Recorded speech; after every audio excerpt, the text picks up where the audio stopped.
His son leaned in close and whispered, "Mom told me not to wake you." Klaus opened his eyes. The room spun. His mouth tasted like metal. "What do you mean, buddy?" The boy looked at the floor. "She said you needed to sleep. Forever." Klaus tried to sit up. His arms felt like lead. The couch cushions stuck to his skin. Sweat soaked through his shirt. "When did she say that? Last night?" "When she gave you the tea." Klaus's chest tightened. He looked at the coffee table. The mug sat there, empty, a thin film coating the bottom. "Where is she now?" "Upstairs. She told me to check if you were still breathing." The boy's voice was flat, rehearsed, like he'd practiced the line. Klaus forced himself upright. His vision blurred. He gripped the armrest and stood. His legs buckled. He caught himself on the wall. "Go to your room." But Mom said, "Now." The boy ran upstairs. Klaus heard a door close. He stumbled to the kitchen, grabbed his phone from the counter. His hands shook as he unlocked it. He opened his messages, typed 3 words to his lawyer. "She's poisoning me." He hit send. Then the room tilted, and everything went black. 3 months earlier, Klaus Schaffer thought he'd finally gotten his life back. The past 2 years had been a fog. Work, sleep, repeat. His wife Emily had died of cancer, and the grief had hollowed him out. He'd thrown himself into the company, Schaffer Analytics, working 16-hour days just to avoid going home to an empty house. Marcus had suffered the most. 7 years old, and he'd watched his mother waste away. The boy barely spoke anymore, ate his meals in silence, drew pictures of 3 people when his teacher asked him to draw his family, even though there were only 2 of them left. Klaus knew he was failing his son, but he didn't know how to fix it. Then he met Caroline at a tech industry charity gala in San Francisco. She wasn't like the other women there. No designer dress, no pitch for funding. She worked in event planning, she said, coordinating corporate retreats. Boring stuff. But when he mentioned Marcus, her whole face changed. "How's he doing? With everything?" "Not great," Klaus admitted. "I don't know how to help him. Kids need stability," she said. "Routine, someone who's actually there." She wasn't judging him, just stating facts, and Klaus appreciated that. They talked for an hour. She told him about growing up in foster care, about learning to take care of herself young, about understanding loss in a way most people didn't. Klaus asked for her number. Their first real date was at a bookstore. Caroline brought Marcus along without asking. She let him pick out 3 books, sat on the floor with him in the kids section, read to him in different voices. Marcus laughed. Klaus hadn't heard that sound in months. On their 3rd date, Caroline showed up with a gift, a book about a boy who builds a rocket ship to visit his mom in the stars. Marcus read it every single night. 6 months later, Klaus proposed. The wedding was small, just family and close friends. Marcus stood between them during the ceremony, holding both rings in his small hands. When the officiant asked if anyone objected, Marcus shouted no very loudly. Everyone laughed. Caroline knelt down after they exchanged vows, looked Marcus in the eye. "I promise to take care of both of you," she said. "Always." Klaus believed her completely. Caroline moved into their Palo Alto home on a Tuesday. She didn't bring much. A few boxes of clothes, some kitchen supplies, a laptop. David offered to hire movers, but she said she liked to travel light. Always had. Within a week, the house felt different. She reorganized the kitchen, stocked the fridge with actual food instead of takeout containers, put fresh flowers on the dining table, hung Marcus's drawings on the refrigerator with colorful magnets. Small changes, but they mattered. She started cooking dinner every night. Real meals, pasta with homemade sauce, roasted chicken with vegetables. She'd plate everything beautifully, light candles, and insist they eat together as a family. Marcus loved it. He'd tell her about school, about his friends, about the lizard he saw on the playground. Caroline listened like every word mattered. Klaus felt grateful. Guilty for being grateful, but mostly grateful. She took over the morning routine too, waking Marcus up, making his lunch, driving him to school. She said she wanted to. Said she'd been working remotely anyway, and this gave her time to bond with him. Klaus could focus on work again. Board meetings, investor calls, product launches. The company was growing fast. He needed to be present. But then the symptoms started. It was subtle at first. He'd forget where he parked at the office, spend 10 minutes wandering the garage. Twice he had to use the app to make his car honk. Then he started missing meetings. Ones he'd scheduled himself. His assistant would remind him, and he'd have no memory of setting them up. "You okay, boss?" she asked one afternoon. "Just distracted," he said, but it was more than that. The headaches came next. Sharp pains behind his eyes. They'd hit without warning in the middle of a presentation or during a call. He'd have to excuse himself, sit in the bathroom, press his palms against his temples until the pain passed. Caroline noticed when he came home early one day, pale and shaking. "You need to see a doctor," she said. "It's just stress. Please, Klaus, for Marcus, for me." So he made an appointment. The doctor ran tests, blood work, brain scan. Everything came back normal. "Probably anxiety," the doctor said. "Grief can manifest physically. Have you considered therapy?" Klaus nodded. Accepted the prescription for anti-anxiety medication. Told himself it would get better, but it didn't. The dizziness started a week later.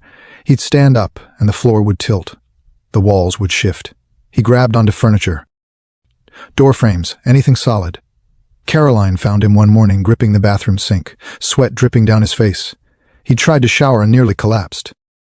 She helped him to bed, brought him water, stroked his hair. "You're pushing too hard," she whispered. "You need rest." And he believed her. Klaus started working from home. Caroline insisted. The commute was too much, the stress too high. He needed to recover. The company could survive without him for a few weeks, his CFO agreed. "You look terrible, man. Take the time." So Klaus set up his laptop in the home office, took meetings on video calls, tried to stay involved. Caroline brought him lunch every day. Grilled cheese sandwiches, tomato soup, smoothies with protein powder and fruit. "You need to keep your strength up," she said. She'd sit with him while he ate, asking about his day, about the company, listening intently. Marcus would bounce in after school, climb into his lap, show him spelling tests and math worksheets. Everything seemed fine, but Klaus kept getting worse. His memory became a sieve. He'd be on a call and forget what he was saying mid-sentence. People would wait. The silence stretching. He'd have to ask them to repeat the question. Numbers stopped making sense. Financial reports looked like gibberish. He'd stare at spreadsheets for 20 minutes and retain nothing.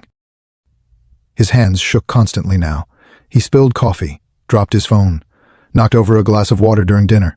Caroline never got frustrated. She'd just clean it up. Smile. Tell him it was okay. The fatigue was worst of all.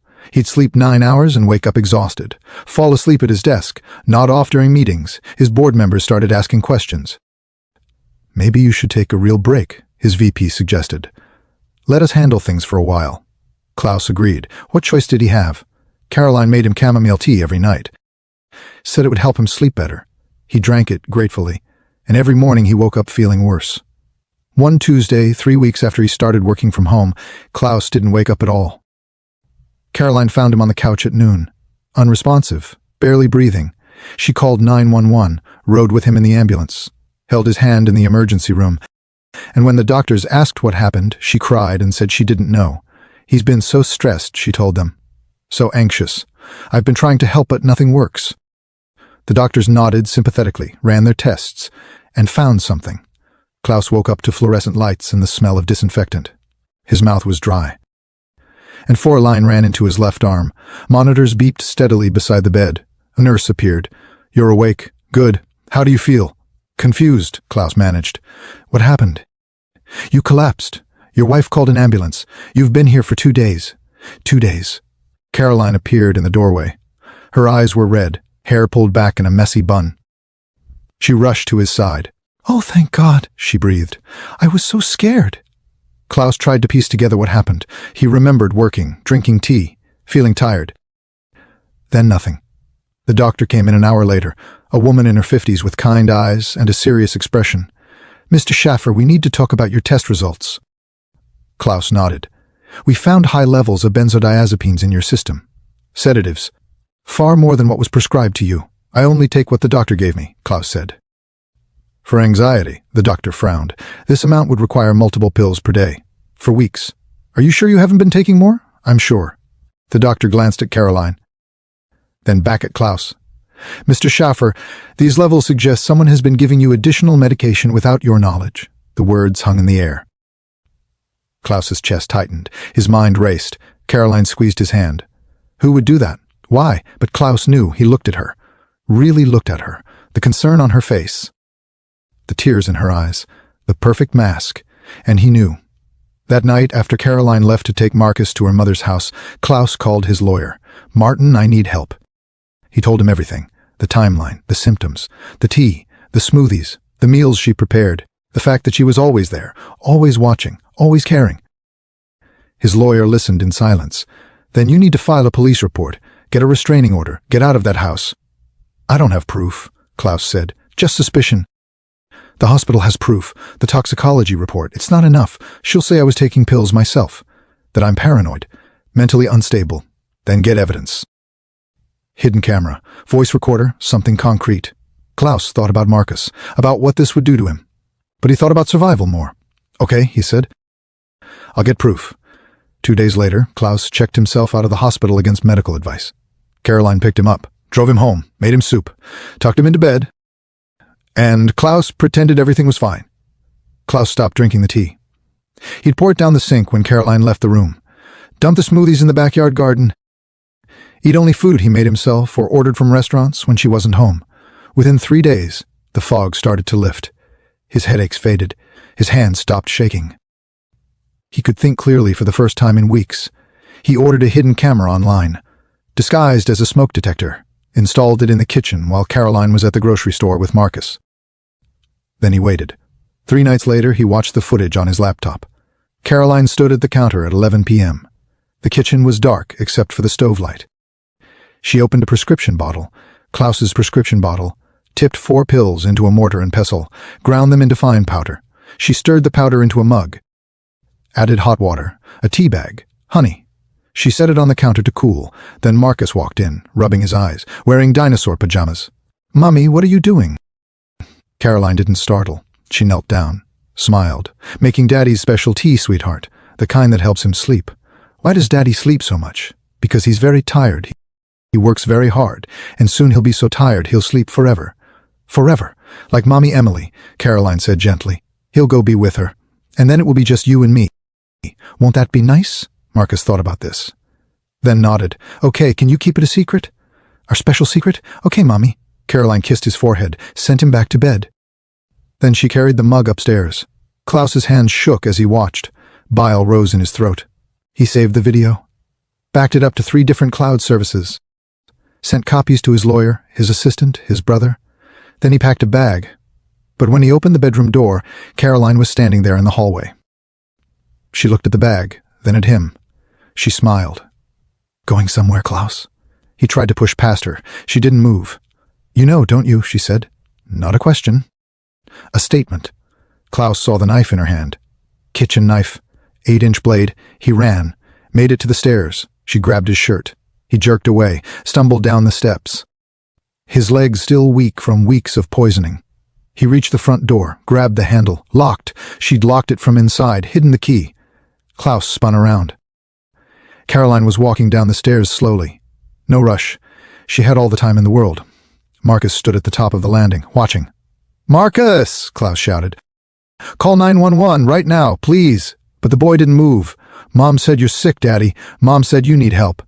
Klaus grabbed a table lamp, ripped the cord from the wall, swung it at the front window. Glass shattered. Shards exploded across the floor. He climbed through, felt glass slice his palms, his forearms. Didn't care. He ran into the street barefoot. Bleeding. A neighbor walking his dog saw him, pulled out his phone. By the time police arrived, Caroline was standing in the doorway crying, holding Marcus, telling the officers that Klaus had gone insane, that he'd threatened her, attacked her, tried to hurt Marcus. They found the knife in Klaus's jacket pocket. She'd slipped it there during the struggle. They arrested him, and Caroline smiled as they drove him away. The video was on his laptop, backed up, sent to his lawyer. But it would take days to process, to verify, to investigate, and Caroline had already transferred half his assets to offshore accounts, changed the locks, filed for emergency custody, painted herself as the victim.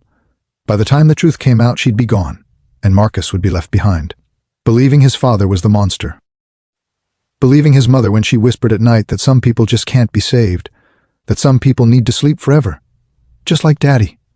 Klaus sat in jail for 3 days. The holding cell was cold, concrete walls, metal bench, a toilet in the corner. He hadn't slept, couldn't sleep.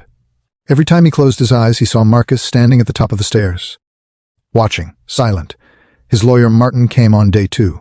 "The video is solid," he said through the glass partition. "We sent it to 3 forensic experts. No tampering. No editing. It's real." Klaus felt a flicker of hope. But will it be enough? Martin nodded. More than enough. We're building the case now. What about Marcus? He's with child services temporarily. Caroline claimed you were dangerous, but once they see the evidence, you'll get him back. Klaus pressed his palm against the glass. Hurry, Martin, please. The investigation moved fast. Police obtained a warrant, searched the Schaffer home from top to bottom. They found Caroline's burner phone hidden inside a box of tampons under the bathroom sink. The search history was damning. How to poison someone slowly, undetectable sedatives, symptoms of benzodiazepine overdose, how to fake domestic violence, how to manipulate children. They found bank statements showing she transferred $200,000 to an offshore account in the Cayman Islands, all within the past month. They found life insurance documents, Klaus's signature forged, a $5 million policy with Caroline as the sole beneficiary. Then they found the storage unit. Caroline had rented it 6 weeks after the wedding. Inside were Klaus's passport, birth certificate, social security card, legal documents, medical records, everything she'd need to assume control of his estate after his death, but the most damning evidence came from the FBI. Caroline wasn't her real name. She was Rebecca Lyons, wanted in connection with 2 suspicious deaths, both wealthy men, both married to her, both dead within a year. James Parker, Seattle, tech entrepreneur, died of a heart attack at 42. No prior health issues. His widow Rebecca Parker inherited everything, disappeared 6 months later. Michael Torres, Austin, real estate developer, died of respiratory failure at 38.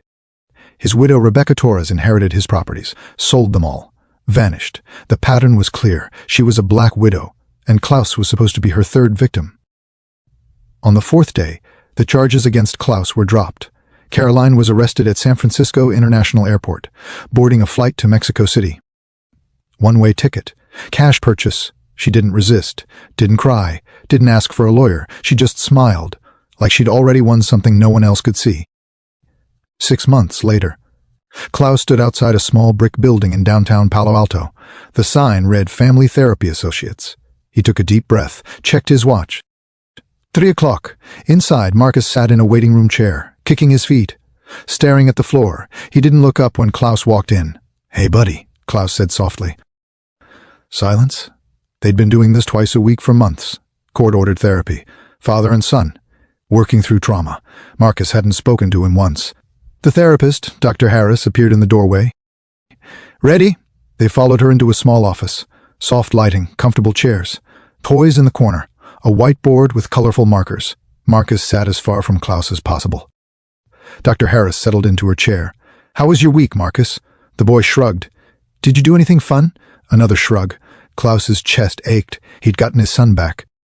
Full custody. Caroline was awaiting trial, facing 3 counts of attempted murder, 2 counts of fraud, 1 count of identity theft, but he'd lost Marcus anyway. The boy blamed him for the arrest, for the chaos, for taking away the only mother he'd had in 2 years. It didn't matter that she'd tried to kill Klaus. Didn't matter that she'd used Marcus as a pawn. Didn't matter that she was a monster. Marcus loved her, and Klaus had taken her away. Dr. Harris tried a different approach. "Marcus, your dad brought something for you today." Klaus pulled a small wrapped box from his jacket pocket, set it on the table between them. Marcus didn't reach for it. "It's the book," Klaus said quietly, "the one Caroline gave you, about the boy in the rocket ship. I found a first edition copy. Thought you might want it." Marcus's eyes flicked to the box, then away. "I don't want it." The words were barely a whisper, but they cut deep. "Okay," Klaus said. "That's okay." Dr. Harris made a note. "Let's try something different." "Marcus, do you remember what we talked about last week? About feelings?" The boy nodded. "Can you tell your dad how you're feeling right now?" Marcus looked at his shoes. His hands balled into fists. "I'm mad." "That's good," Dr. Harris encouraged. "Why are you mad?" "Because everyone lied." "Mom lied." "You lied." "Everyone." Klaus leaned forward. "I never lied to you, Marcus. I promise." The boy's voice cracked. "You said Caroline was bad, but she was nice to me. She made me breakfast. She read me stories. She was my mom." Tears streamed down his face now. "And you took her away." Klaus felt his own eyes burning. "Marcus, she was hurting me. She was making me sick.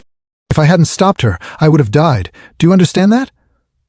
The boy wiped his nose on his sleeve. "But she loved me." "I know you felt that way," Klaus said gently. "And maybe she did love you in her own way.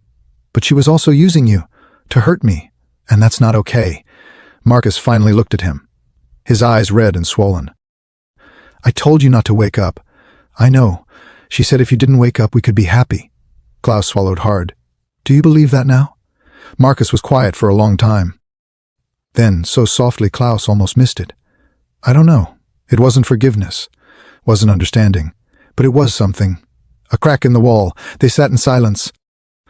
Dr. Harris waiting, Klaus waiting, Marcus staring at the wrapped book on the table. Finally, the boy reached out, picked it up, turned it over in his hands. "Can I open it later?" "Of course," Klaus said. Marcus tucked it under his arm, looked at his father, really looked at him for the first time in months. "Does therapy have to be every week?" Klaus smiled. "Afraid so, buddy." The boy sighed dramatically. "Fine, it wasn't much, but it was a start." They left the office together. Klaus held the door. Marcus walked through.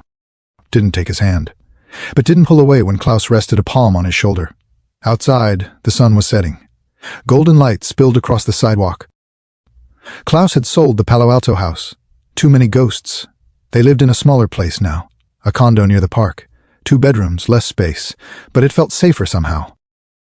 The company had survived. Barely. Klaus had stepped back, hired a new CEO, focused on being present, being a father. Caroline's trial was set for next month. Klaus would have to testify. Marcus would have to testify. It would be hard, painful, but necessary. Justice had to be served. As they walked to the car, Marcus spoke again. "Dad?" "Yeah? Do you think she'll go to jail forever?" Klaus thought carefully about his answer. "I think she'll go away for a very long time, and we'll be safe." "Good." They drove home in comfortable silence. Marcus opened the book in the car. "Read the first page," then closed it gently. That night, Klaus made dinner. Spaghetti, Marcus's favorite. They ate together at the small kitchen table. No candles, no ceremony. Just the 2 of them. Marcus talked about school, about his teacher, about the science project he was working on. Small talk, normal talk. The kind of conversation Klaus had been desperate to hear for months. After dinner, Marcus asked if they could watch a movie. They settled on the couch, an animated film about dragons. Halfway through, Marcus leaned against Klaus's shoulder. Klaus didn't move, didn't want to break the spell. When the credits rolled, Marcus was asleep. Klaus carried him to bed, tucked him in, kissed his forehead. In the doorway he paused, looked back at his son.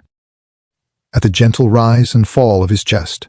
At the book on the nightstand, they were going to be okay. It would take time, therapy, patience, hard conversations. But they'd survive this. Some families are built, Klaus thought. Some are broken.